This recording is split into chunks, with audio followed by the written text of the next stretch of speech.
L'ancien président des États-Unis, Donald Trump, est passé tout près de la mort. On est même capable de dire à quelle distance, puisque la balle qui a touché Donald Trump l'a touché en haut de l'oreille droite, c'est-à-dire à quelques centimètres, peut-être quelques millimètres de la boîte crânienne.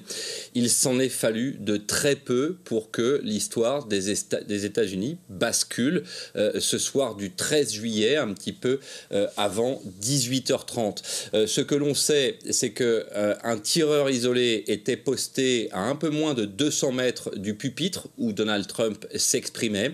Il avait échappé à la vigilance des services de sécurité, pourtant toujours extrêmement nombreux lors des meetings de Donald Trump. Les équipes de France 24 peuvent en témoigner, nous en avons couvert un grand nombre. Les chaînes d'information continue américaines diffusent une photo aérienne du site où s'est tenu ce meeting en Pennsylvanie. Il est très clair, effectivement, qu'un tireur était posté sur le toit d'un bâtiment à portée de tir de l'endroit où se trouvait Donald Trump. Plusieurs coups de feu ont été tirés, une première salve attribuée au tireur, au moins 3 cartouches. Une des balles a même été photographiée par l'un des nombreux photographes qui étaient présents au pied de la tribune. Un instant saisi où l'on voit effectivement cette munition passer, la première munition passer proche de la tête de l'ancien président et candidat à l'élection présidentielle de 2024.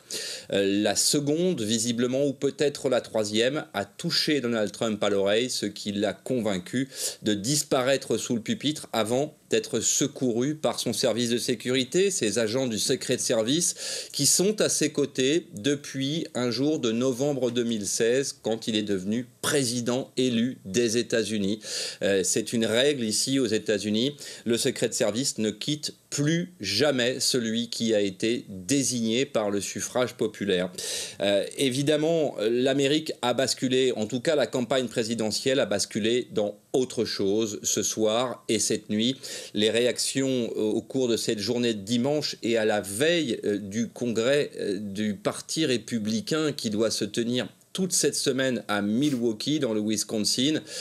Évidemment que la campagne prend une toute autre allure. On s'attend effectivement à ce que le camp républicain fasse bloc désormais autour de Donald Trump.